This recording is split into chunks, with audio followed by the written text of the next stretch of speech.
I was so scared of posting on social media because, oh my god, what if people are going to laugh at me? People were saying that I was too loud, so I started to hide myself. But then I realized that if I keep fearing about other people's judgment of me, I'm going to prevent myself from achieving my dreams and becoming her. So in this video, I'm going to give you 5 life-changing tips on how to deal with criticism. Why do people criticize in the first place? And how to actually stop giving a fuck about what other people think of us. First tip, the reason why you constantly change yourself every time someone says something to you, the reason why you fear so much about what other people are thinking about you is because you are putting their opinion on a pedestal. In my experience, I feared so much about what other people's perception was of me, what they were thinking about me. It was not because I cared necessarily about their opinion, but it was because I was putting their opinions on a pedestal. I had this deep subconscious belief that other people's opinions are more important than mine. So every time I will watch a video about how to stop caring about what other people are thinking about you, and I will hear your opinion is more important than other people's. This advice would never work for me, okay? If you relate to this and you've been struggling your ass off to detach yourself from other people's opinions of you, it may be because of this. But here's the thing, you struggle with this because you are in this cycle of constantly doubting yourself, your opinion, and second guessing yourself, because every time you think, oh, my outfit looks good in my opinion, but then on the back of your mind there's always this little voice saying, oh my god, what if I'm the only one thinking like this? What if everyone else is thinking that I look like a clown and I'm the only weird one for having these opinions about this and that? That's where the struggle lies. I was so desperate to be accepted by others that I ignored my opinion, but instead started to put other people's opinions on a pedestal. And I was doing this because other people's opinions mattered more than mine. And sure, there is some truth to it. Sometimes people may be right and we can be wrong. And sometimes we are right and other people are wrong. And the secret lies in knowing that neither extreme is right. You cannot think that other people are 100% right all the time, and you cannot even think that you are right all the time. But you need to find a middle ground and balance these two things together. And once you realize how to do this, which I'm going to explain in a second, everything's going to change for you, and you're going to finally find peace and relief. You're going to feel like as if this huge, massive, heavy weight has been lifted off your shoulders, because literally this is how it feels like after you've been carrying this burden, this heaviness of constantly analyzing and scanning the room to see if people like you or not, constantly anticipating what other people are thinking about you once you enter in a room. That shit is heavy. And I don't know, you guys, I'm sick of living like this. It's so exhausting. So here's how you actually balance these two together. So first, you need to know that you can be open to other people's feedback while also considering your opinion. I'm not saying that you should get defensive every time someone challenges your opinions, because there's a difference between thinking you are right all the time and thinking that your opinion matters the most. The first one is toxic. It closes you from hearing new perspectives, be flexible with your own beliefs, and makes you become a closed off person. For example, you may have the belief that all men cheat, but then someone else can say, no, it's not true. Not every man is the same. And you may get defensive and think that that's just not true. And this literally preventing you from having the healthy dream relationship that you so deeply desire. Sometimes when you're open to feedback and challenge your own beliefs and think, oh my god, like maybe that person is right about this and that, and by doing so you are going to improve the quality of your life, because we are never going to be right all the time, and by listening and staying open to other people's opinions can actually serve us in good ways and change some things in our life for the better. And regarding to the second one, which is thinking that your opinion matters the most, the difference between this and the previous one, which is thinking that you are right 100% of the time, is that this again leaves you open to external feedback while not putting other people's opinions on a pedestal. This can look like no matter how different other people's opinions are from yours, you get to choose the final decision you're going to make. So this can look like everyone is saying that your outfit is too much, that you tend to overdress, even for occasions that are not that special. Why are you dressing in that way? Who are you doing it for? Who do you think you are? All these external opinions, instead of thinking, oh my god, maybe they're right, maybe I look too extreme, maybe people are going to think that I'm arrogant or above them, something like that. You say, people may disagree with my outfit choices, people may disagree with my music taste, the type of career I'm pursuing, but what do I think about it matters the most. If I like to overdress, then I'm going to do it. I know that I'm doing it for myself, and I cannot control what other people are thinking about me. So this is a perfect example of holding the balance between other people's opinions and your own, because you are not putting their opinion on a pedestal and constantly changing according to them, and you're still honoring your own opinion even though everyone is against it. Also because you know that you're not doing something harmful to other people, so why should you take their feedback into consideration? Once I started to implement this balance, every time someone would think, why are you keep posting videos? It's going nowhere. You're not making any money. Who do you think you are? This is just unrealistic. I think to myself, is it useful? Like, what do I think about this? Well, I personally think that this is normal. It's normal to post videos and not see immediate results.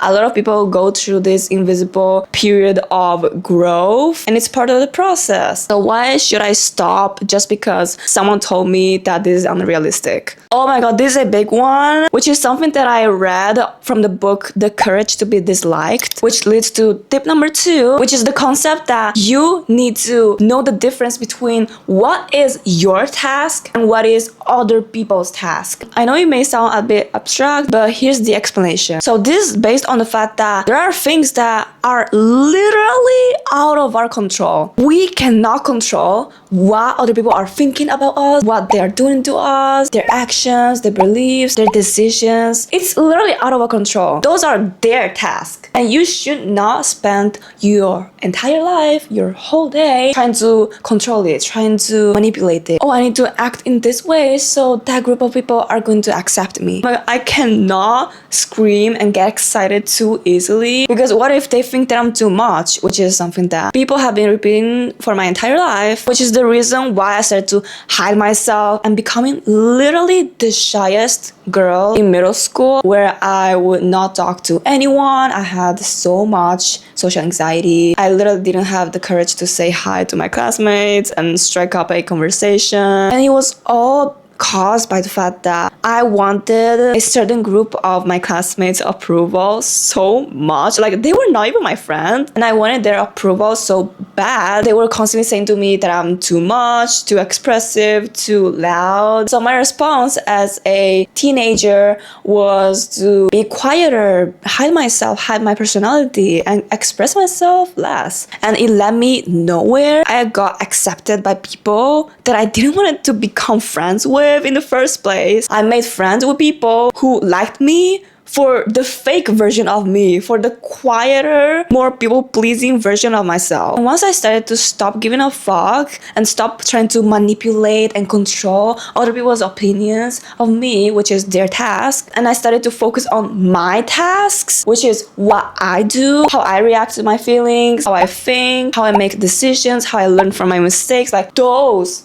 are the real things that I can control. You can literally go above and beyond, become the most kind, lovable person. Some people are going to still talk shit about you. Some people are still not going to like you. Even if you are liked by everyone, it means that you are people pleasing. It means that you are, again, trying to manipulate their perception of you. Because again, this is what people pleasing is at the end of the day. Trying to become and do things for others just to get their approval and acceptance. So what would you rather choose? Being fake with everyone, trying to please everyone so you get the approval of others, which is never going to happen, and you're going to feel exhausted at the end of the day? Or You're going to be yourself, be happier, and find your people as a consequence who like you for who you are. Once you start to embrace your most authentic self, you're going to push away all the things, people, opportunities that were never meant for you. If someone hates you for being yourself, like you haven't even done something wrong to them, it's because they're not aligned with you. And this is the best way to filter out all the misaligned things and find out what is actually aligned with you. Remember, there's always going to be someone who judges you for the way you walk, for the way you talk, how you express yourself. And I think that I reached a point in my life where I was so freaking exhausted. I literally had no energy to pour into anything else because I was constantly scanning for whether people were judging me. And I think that you really need to reach this tipping point, this rock bottom, in order to be like, I'm so sick of this. And I don't want to sound harsh and too literal, but I think that once you reach a point, your only way out is just up. And you know what? Sometimes I do care about what other people are thinking about me. Sometimes I do think, oh my god, what if they are right? Like my content creation thing seems like it's going nowhere. And I kind of realized that it's normal to wonder what they are thinking about you. But the difference is how you react to it. Do you change yourself because of it, or do you just notice it and then keep doing your own thing? Even though now there are some days where I get anxious over what people are thinking about me, about my decisions, I notice it and then I'm like, I'm just being myself, and if you don't like it, then it's okay, take it or leave it. Once you realize that you cannot control other people's tasks and you start focusing on your own, you're going to find that deep peace that you've been looking for, and you're going to feel so much more fulfilled in your life. It may cost you some friendships, but whatever you lose by becoming your most true authentic self was never meant for you, and you're making space for things that are going to be aligned with you. And some people are not willing to pay this price, so they keep pleasing others and following what other people are doing, being scared to be weird and stand out. But I know that both of us don't want to live that life. You feel judged because you're judging yourself, sis. Every time I would show one of my videos to like a friend or family member of mine, I would laugh, not out of happiness, but out of embarrassment. This happened time and time again, and they didn't think it was embarrassing. I experienced also some people laughing at it, but majority of them complimented me and thought that what I was doing was cool, which led me realizing sometimes we think other people are judging us, but in reality, we are the ones judging ourselves. We think, oh my god, what I post on social media, it's embarrassing, so people are going to think the same way. The way I walk is weird, so people are going to notice it and think the same. That somehow people are going to look at us and cringe their ass off, which again, I'm not saying it doesn't happen. There are so many people, especially online, criticizing and hating on people for literally no reason. But sometimes we need to realize that we are the ones judging ourselves too harshly. Even though there are people who are going to make fun of us, talk shit behind our back, it's never that deep, and your opinion of yourself is what lingers in your mind for much longer than other people do. They may criticize us, but then 1 minute later, they're going to forget about it. When they're sleeping or doing their work, they're not going to think about us. And we are constantly thinking about, oh my god, like I look this way, like it's weird. I shouldn't have posted that photo. Everyone is looking at it and they may think that it's embarrassing. So at the end of the day, you are causing more pain to yourself. We are judging ourselves too harshly about things that are not even that deep. Let that sink in. So now every time I'm posting a video and a thought comes up about, oh my god, what if my classmate sees it? What if my middle school classmates see it? So what? They're going to look at it and I don't know what they're going to think about it. I cannot control it. Something that helped me is thinking what I would do in their place. Like literally, if I saw a picture of my ex-classmate or someone that I know, maybe, yeah, I'm going to get cringed at it, or maybe not. But then literally, I'm going to focus on my own life, doing my own thing. And after 5 seconds, it's no longer going to be on my mind. Whatever you assume, you're going to act like it, and people are going to notice it, and you're going to get gather the evidence of it, and it's going to form a belief about yourself. So if you feel socially awkward, that you cannot strike up a conversation with a stranger, that people are thinking that you are just an awkward, shy person, which is what I thought, and still something that I think sometimes, guess what? You're going to act shy, you're going to get more nervous, and chances are that you're not even going to approach someone because you immediately think that they think that you are awkward and weird. They don't want to have a conversation with you as a consequence. So you're going to act this way. Other people are going to notice it. And since you are believing that you are not an awkward person, your mind is going to gather evidence of it. So you're going to notice, oh my God, they really are not approaching me. No one wants to be friends with me because they think I'm awkward. Now you have gathered this evidence, and now your belief of being an awkward, shy person has strengthened. This is literally what we do automatically. We cannot even control it because our mind naturally looks for evidence and patterns to prove our beliefs right. But what if I tell you that literally no one is giving a fuck about you? No one is noticing your tone, your little insecurities about your face that only you notice, the way you walk, the way you present yourself. So if you believe that you are a very outgoing social person, you're going to naturally act more confidently. Your body language is going to be open, your posture is going to be straight, you're going to naturally act more friendlier and be yourself and approach people more easily, and people are going to notice it. People are going to think that you're an open person, you're friendly, and some people are going to want to become your friend. This is something that I practiced, even though I still struggle with this. Sometimes I still act a little bit shy with new people, but this doesn't happen all the time anymore. Sometimes I'm able to just be myself if I just remind myself of the fact that whatever I assume, other people are going to assume the same. But of course, I'm not saying that if you do this, then everyone is going to like you, because again, you cannot control what other people are thinking about you. They may like you or dislike you for being yourself. That's okay. But it's just a good reminder of the fact that we are often the ones getting in our own way, creating these self-fulfilling prophecies for ourselves and creating more suffering for ourselves than there actually is. So I thought that this was an interesting tip and I wanted to share it with you guys. Healing. This is something that no one talks about. Everyone is saying, oh, just stop caring about other people's opinions of you, but they don't show you how to actually do it. Sometimes mindset shifts are good.